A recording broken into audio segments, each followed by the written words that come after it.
Yan, so magandang umaga sa bawat isa. Purihin po ang Diyos. At tayo po ngayon ay mag-aaral patungkol nga po sa pera.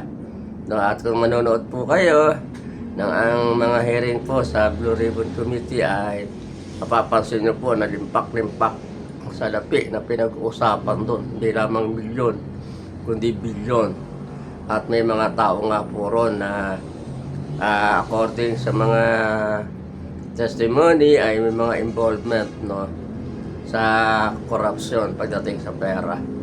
Kaya magandang umaga po sa ating mga kababayan Luzon, Visayas at Mindanao at sa ating po mga kababayan OFW worldwide. So welcome once again sa ating video.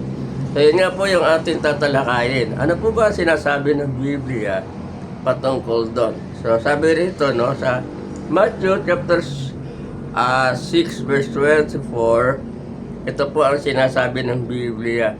No one can serve the two masters. Either you will hate the one and you love the one, and you love others, and you will be devoted to the one and despite one other. You cannot serve two masters. You cannot serve money and God, or you cannot serve both money and God. So, ano po ibig sabihin nito mga minamahal, no? So, ang ating po pag-aaralan ay pinag-uusapan po rito, no? Yung salitang master. Ano po yung master? It is the supreme, no? Pinuno o inalin tulad nga po sa Diyos, no? Yung salitang masters. So, ibig sabihin, yung pera po ay talagang nagiging Diyos, no, sa ilan. And money they can serve money as their God. So yung pera po nagpapatakbo ng buhay ng tao, sa halip po ang Diyos. So kaya nga po yung mga tao, mayroon din po Diyos yun eh. But the problem of those people, sila po ay namili ng kanila pong paglilingkuran. Ano po yun? Yung money. Kaya nga po, nawala na yung takot sa kanila sa Diyos. Sabi nga doon, no? Diba? You can serve the one and you can hate the one. You are devoted to the one, no? And despise to the one. You cannot serve both of them. You cannot serve money and God. So, ito po yung dahilan kung bakit maraming tao ang na-involve sa pera, at kadalasan po ay yung pera na yung nagpapatakbo sa kanilang buhay. Nakalimutan na nila na mayroong Diyos. So ano po ibig sabihin nito? Sabi po ng Matthew, hindi ka pa pwedeng maglingkod sa pera at sa Diyos. Kailangan ang Diyos po. Pag pinili mo ang pera, lalagay ka niyan sa sitwasyon ng buhay mo ay nandoon ka na sa pera, nakatingin, yun ay sasambahin mo, yun ay magiging Panginoon mo, yun ay magpapatakbo ng buhay mo, at sa pera na gumugulong o umuusad yung iyong buhay sa araw-araw, no? Kaya nga yung salitang you can hate the one and despise the one. You can hate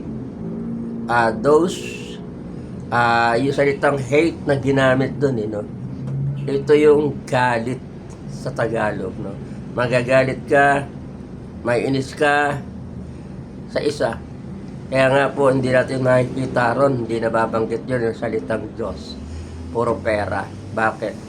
Wala po kasi ang Panginoon sa ginawa nila. Kasi kung may takot sila sa Diyos, kung nagsiserve sila sa Panginoon, wala po sanang anomaly, wala po sanang corruption.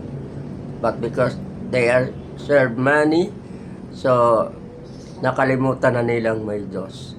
At hindi lamang po yun, mga minamahal, hindi lamang sa corruption. Kapag ang buhay po natin ay nawala na sa tunay na Diyos, paglilingkod sa Panginoon, no? At may hirati na tayo sa mga bagay na dito sa sanlibutan, pera, kung ano dyan, mga luho, kung ano dyan. So doon ka na magko-concentrate. Hindi ka na magko-concentrate, mawawala na yung serve mo kay Lord. Bakit? Kasi nandun ka na sa sitwasyon na yung pera na ang magpapatakbo sa buhay mo. Na kapag wala kang pera, hindi kumpleto ang buhay mo. Tama naman po yung kung minsan. Pero tandaan po natin, kapag sa Diyos po tayo naglilingkod, ang Diyos naman po ang nangako no, na ipoprovide na yung ating pangangailangan.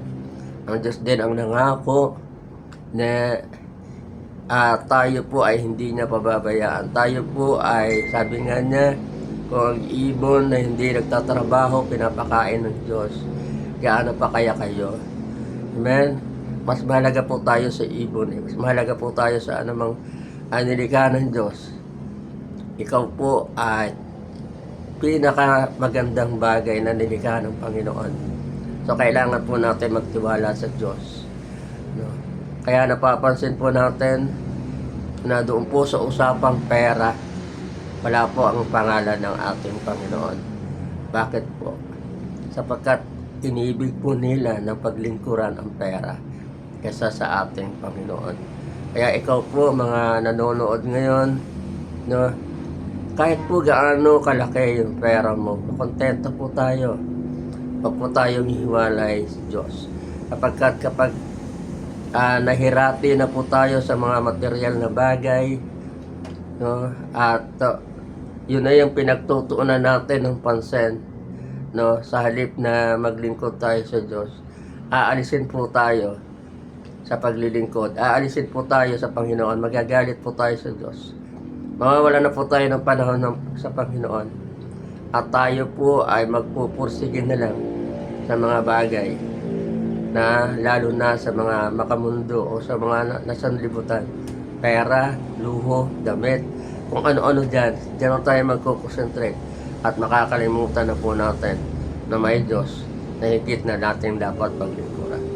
So that it for today's video. Tandaan po natin, mga minamahal, kapag pinili mo ang pera, dadalhin ka niyan sa kasalanan. Ngunit kapag pinili mo ang Diyos, dadalhin ka niyan sa mabuti at lahat ng iyong pangangailangan kayang i-provide ng Panginoon. Magandang umaga, pagpalain po tayo ng ating Panginoon. Thank you and God bless.